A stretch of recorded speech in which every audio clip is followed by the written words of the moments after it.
Hello दोस्तों, नमस्कार। मैं महेश राजगुप्ता स्वागत करता हूं आपके अपने यूट्यूब चैनल परीक्षा एकेडमी पर। दोस्तों, आज के सेशन में हम बात करने वाले हैं विश्व इतिहास। विश्व इतिहास से पहला टॉपिक जो हमने लिया है वो है अमेरिकी क्रांति। यह सेशन सभी के लिए बहुत ही महत्वपूर्ण रहने वाला है। जिस एग्जाम में भी विश्व इतिहास से प्रश्न पूछे जाते हैं उसके लिए बहुत ही यह महत्वपूर्ण होने वाला है आज की सेशन। तो विश्व इतिहास का आज का जो पहला टॉपिक हमारा है वो है अमेरिकी क्रांति। अमेरिकी क्रांति से हम शुरू कर रहे हैं विश्व इतिहास की। ठीक है, तो चलिए, क्या आप लोग सभी तैयार हैं? अगर तैयार हैं तो चलिए प्रश्न को शुरू करते हैं। उससे पहले मैं आपको बता देना चाहता हूं कि अगर आप इस YouTube चैनल पे नए हो तो सबसे पहले चैनल को सब्सक्राइब कर लें और बेल आइकन को ऑन कर लें, जिससे आपको हर एक क्लास का नोटिफिकेशन आपको मिलता रहे। तो चलिए, अब हम लोग प्रश्न को शुरू करते हैं। अब आज का जो पहला प्रश्न होगा, देखते हैं पहला प्रश्न क्या है हमारा। चलिए, देखिए, पहला प्रश्न की बात करेंगे तो पहला प्रश्न को पढ़ेंगे।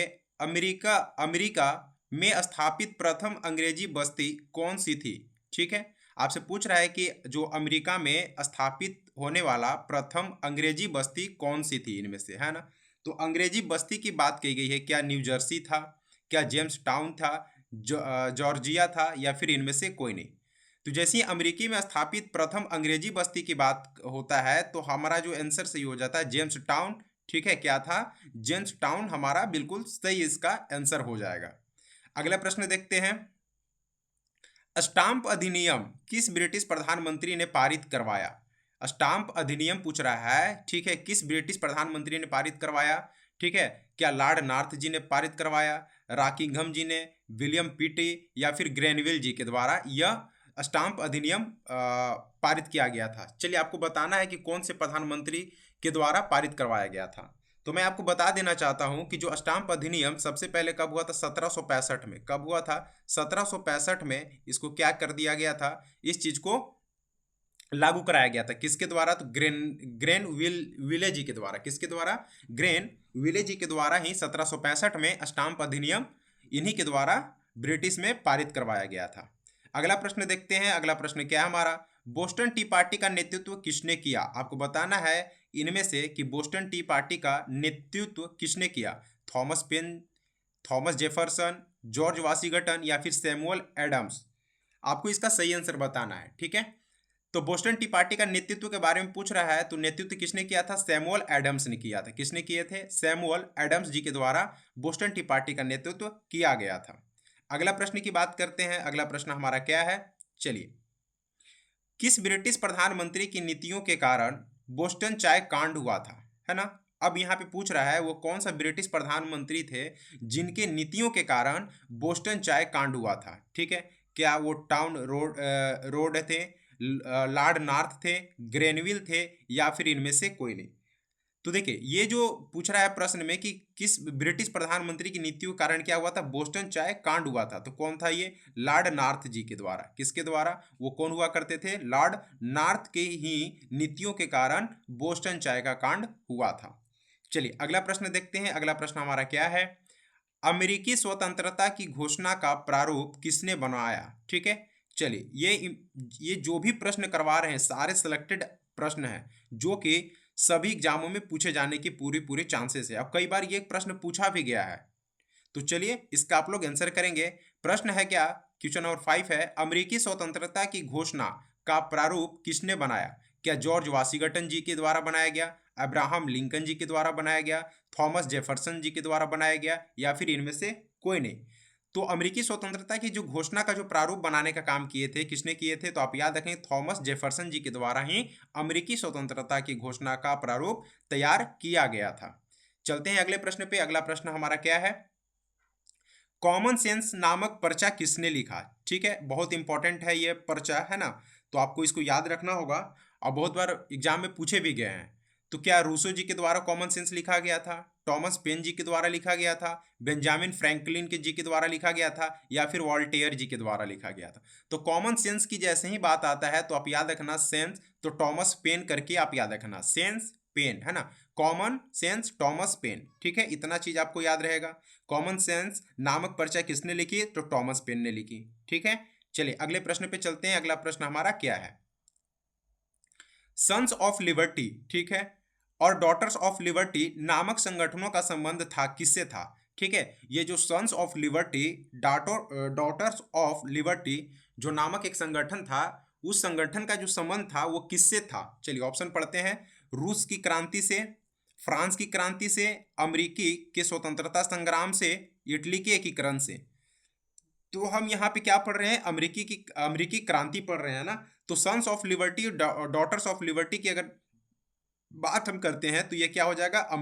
अमेरिका के स्वतंत्रता संग्राम से ही संबंधित था। जब अमेरिका में क्रांति हो रही थी, स्वतंत्र संग्राम हो रहा था, उस समय ही यह दोनों जो संगठन थे उस समय बनाए गए थे। Sons of liberty, daughters of liberty का निर्माण उसी समय किया गया था। समझ में आ गया बातें? चलते हैं अगले प्रश्न पे। अगला प्रश्न देखते हैं क्या हमारा। अमेरिगो वेस्पुजी नामक नाविक ने किस देश को खोज निकाला? ठीक है, इससे 2-3 प्रश्न बनते ही बनते हैं। इस व्यक्ति से 2-3 प्रश्न बनते हैं आपके, ठीक है। आगे वो हम देखते चलेंगे, करते चलेंगे प्रश्न को, है ना। तो अभी क्या पूछ रहा है कि अमेरिगो वेस्पुजी नामक नाविक ने किस देश को खोज निकाला? तो सिंपल सा बात है भैया, रूस का ही अमेरिका ही निकालेगा। क्यों? क्योंकि अमेरिका क्रांति पढ़ रहे हैं। रूस तो होगा नहीं, इटली तो होगा नहीं, है ना, ये सब तो होंगे नहीं, ठीक है। तो क्या हो जाएगा? अमेरिका का ही उन्होंने खोज निकाला था। अगला प्रश्न देखते हैं। अगला प्रश्न क्या है हमारा। किस संधि के द्वारा, ठीक है, किस संधि के द्वारा अमेरिकी स्वतंत्रता संग्राम को मान्यता मिली, है ना।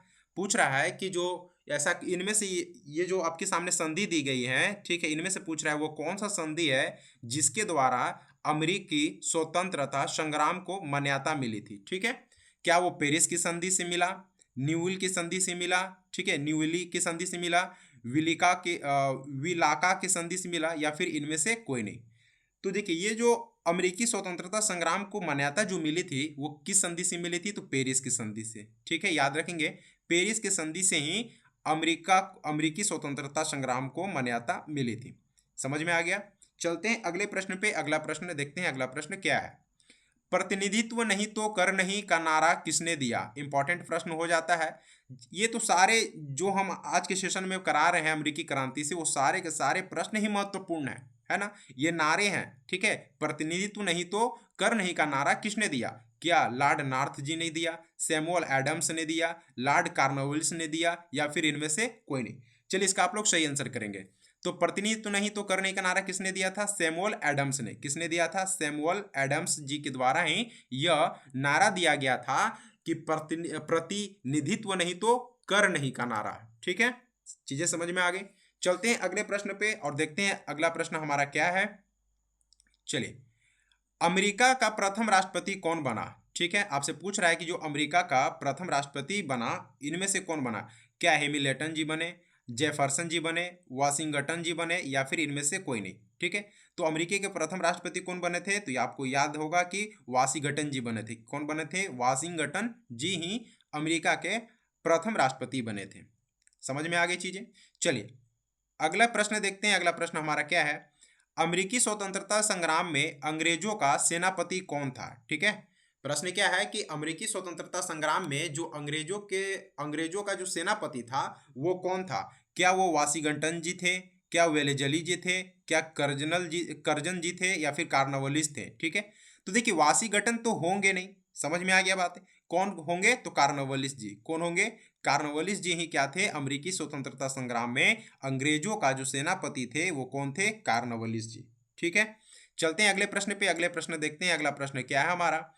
स्टाम्प एक्ट किस वर्ष पारित हुआ था? ठीक है, हमने आपको हालांकि इससे पहले बता दिया था डेट, है ना, तो लेकिन फिर आपसे यहाँ से प्रश्न पूछ लिया गया है, तो चलिए आप लोग इसका सही आंसर करेंगे। पूछ रहा है कि स्टाम्प एक्ट किस वर्ष पारित हुआ था? क्या 1765 में पारित हुआ था, 1764 में पारित हुआ था, 1767 में पारित हुआ था, या फिर इनमें से कोई नहीं? तो हमने आपको बता रखा है कि जो स्टाम्प एक्ट जो पारित हुआ था कब हुआ था? 1765 में। कब हुआ था? 1765, यानी कि ऑप्शन नंबर ए आपका बिल्कुल सही आंसर हो जाएगा। अगला प्रश्न देखते हैं। अगला प्रश्न हमारा क्या है। अगला प्रश्न की बात करते हैं। अमेरिकी स्वतंत्रता संग्राम के समय इंग्लैंड का राजा कौन था? है ना, देखिए पूछ रहा है कि जब अमेरिका में जो स्वतंत्रता संग्राम चल रहा था या फिर हो रहा था, उस समय जो इंग्लैंड का राजा था वो कौन था? ठीक है, ऑप्शन देखते हैं। ऑप्शन क्या है? जॉर्ज प्रथम, जॉर्ज तृतीय, जेम्स प्रथम और जेम्स द्वितीय। ठीक, तो अमेरिकी स्वतंत्रता संग्राम के समय अगर मैं उस समय की बात करूं तो इंग्लैंड के जो राजा थे कौन थे? जॉर्ज तृतीय। कौन थे? जॉर्ज तृतीय हुआ करते थे। समझ में आ गई बातें? चलिए अगले प्रश्न पे। अगला प्रश्न देखते हैं। अगला प्रश्न क्या हमारा? सप्तवर्षीय युद्ध किन दो देशों के बीच हुआ? है ना? सप्तवर्षीय युद्ध जो हुआ था वो किन देशों, दो देशों के बीच हुआ था? क्या वो ब्रिटेन और अमेरिका के बीच हुआ, फ्रांस और कनाडा के बीच हुआ, ब्रिटेन और फ्रांस के बीच हुआ, या फिर इनमें से किसी के बीच नहीं हुआ था? चलिए आप लोग बताएंगे। तो सप्तवर्षीय युद्ध जो हुआ था किसके किसके बीच हुआ था? ब्रिटेन और फ्रांस के बीच में। ठीक है, इंग्लैंड और फ्रांस के बीच में, है ना? तो ब्रिटेन और फ्रांस के बीच में ही क्या हुआ था? सप्तवर्षीय युद्ध दोनों देशों के बीच में हुआ था। चलिए अगला प्रश्न देखते हैं। अगला प्रश्न हमारा क्या है? अगला प्रश्न की बात करते हैं हम लोग। बोस्टन टी पार्टी की घटना किस तिथि को हुई थी? ठीक है, 5 सितंबर 1773 को हुआ क्या, 16 दिसंबर 1773 को, 16 नवंबर 1772 को, इनमें से कोई नहीं? तो देखिए जो बोस्टन टी पार्टी की जो घटना हुई थी ना, अगर मैं डेट की बात करूं तो वो डेट हो जाता है 16 दिसंबर 1773 को यह घटना घटी थी। कब घटा था? 16 दिसंबर 1773 में बोस्टन टी पार्टी की घटना घटी थी। ठीक है, डेट आप याद रखेंगे।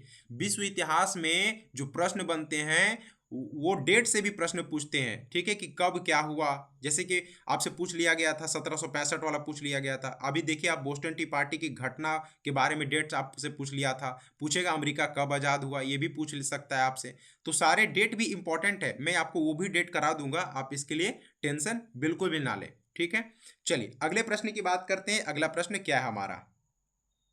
नई दुनिया किस देश को कहा जाता है? ठीक है, तो देखिए नई दुनिया जो बोला जाता है ना, तो नई दुनिया किसको बोलते हैं हम? तो आप सभी को पता होगा किसको बोलते हैं? अमेरिका को, है ना?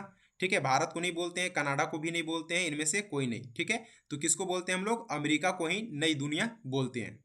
अगला प्रश्न देखते हैं। अगला प्रश्न हमारा क्या है? अगला प्रश्न, अमेरिकी स्वतंत्रता संग्राम का तत्कालीन कारण क्या था? आपको बताना है कि जो अमेरिकी स्वतंत्रता संग्राम हुआ, यानी कि हुआ, तो उसका जो तत्कालीन कारण था वो क्या था? ठीक है, क्या वो पेरिस की संधि थी?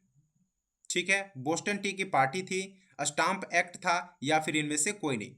तो देखिए पेरिस की संधि तो ये तो होगा नहीं। आपको पता है कि अमेरिका स्वतंत्रता इसमें क्या हुआ था, है ना? मैंने इससे पहले आपको बताया। आपके पास दो ऑप्शन है, एक तो बोस्टन टी पार्टी का ऑप्शन है, दूसरा का है स्टाम्प एक्ट। चलिए इसको, इसमें से आप लोग सही आंसर फटाक से बताएंगे क्या इसका आंसर होगा। तो आप अगर दिमाग लगाएंगे तो ये बोस्टन टी पार्टी भी नहीं होगा। क्यों? क्योंकि बोस्टन टी पार्टी 1765 में घटित हुई।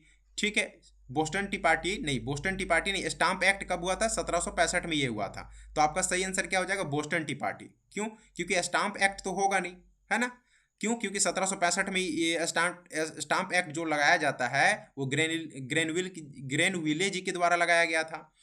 लेकिन बोस्टन टी पार्टी की जो घटना हुई थी ना, वहीं से तत्कालीन कारण बना था अमेरिकी स्वतंत्रता संग्राम का। ठीक है, चलिए अगले प्रश्न को देखते हैं। अगला प्रश्न हमारा क्या है? ब्रिटिश संसद द्वारा अमेरिकी उपनिवेशों पर लगाया गया पहला प्रत्यक्ष कर इनमें से कौन सा था? आपसे प्रश्न पूछा जा रहा है कि ब्रिटिश संसद जो थे उनके द्वारा अमेरिकी जो उपनिवेशों पर, है ना, उन पर जो लगाया गया जो पहला प्रत्यक्ष कर था ना, इनमें से वो कौन सा था? चलिए ऑप्शन आपको पढ़ के हम बताते हैं। मुद्रा अधिनियम 1751, चीनी अधिनियम 1764, स्टाम्प अधिनियम 1765, या फिर इनमें से कोई नहीं? तो अगर आप पहले, इससे जस्ट पहले के बारे में आपने सुना होगा, इससे पहले जो हमने आपको बताया उसके बारे में अगर सुना होगा तो आप लोग एकदम इजीली इसका आंसर बता सकते हो। हमने क्या बताया था कि 1765 में जो ब्रिटिश संसद थे, जो ग्रेनविल द्वारा क्या लगाया था? स्टाम्प एक्ट लगाया गया था। तो उसी समय जो ब्रिटिश संसद जी थे अमेरिकी उपनिवेशों पर पहला प्रत्यक्ष कर इनमें से कौन सा था? तो यही आपका हो जाता है स्टाम्प अधिनियम 1765। समझ में आ गया बात? चलिए अगले प्रश्न को देखते हैं। अगला प्रश्न हमारा क्या है? यह घोषणा किसने की थी कि लोकतंत्र ऐसी सरकार होती है जो जनता के लिए तथा जनता द्वारा हो, है ना? यह किसका ऐसा घोषणा है? ठीक है, कि क्या बोलता है? लोकतंत्र ऐसी सरकार होती है जो जनता के लिए तथा जनता द्वारा हो। चलिए बताना है आपको, क्या ये चर्चिल जी का है, क्या ये रूजवेल्ट जी का है, अब्राहम लिंकन का है, या फिर इनमें से कोई नहीं? तो यह जो बोले थे ये किसका था? ये किसने घोषणा की थी? तो ये किए थे हमारे अब्राहम लिंकन जी के द्वारा। समझ में आ गई? तो आज के प्रश्न आपको कैसे लगे? ये जो भी सारे प्रश्न हमने कराए बहुत ही अति महत्वपूर्ण प्रश्न थे ये। जो भी एग्जाम में विश्व इतिहास से प्रश्न पूछे जाएंगे, अगर अमेरिकी क्रांति अगर टॉपिक में मेंशन है तो आपसे यहाँ से प्रश्न 110% आपको एग्जाम में प्रश्न देखने को मिलेंगे। और जो भी मैंने प्रश्न कराए वो सारे सिलेक्टेड प्रश्न आपको कराए हमने। तो चलिए, आज का क्लास आपको कैसा लगा ये कमेंट करके आप लोग जरूर बताएं। और अगर आप इस YouTube चैनल पे नए हो मेरे प्यारे साथियों, तो सबसे पहले चैनल को सब्सक्राइब कर लें और बेल आइकन को ऑन कर लें, जिससे आपको हर एक वीडियो का नोटिफिकेशन समय समय पे मिलता रहे और आप अपने तैयारी को और भी एक अलग लेवल उसको ले जा सकते हैं। तो चलिए, आज के सेशन को यहीं समाप्त करते हैं। तो चलिए फिर मिलते हैं अगले वीडियो में, तब तक के लिए धन्यवाद।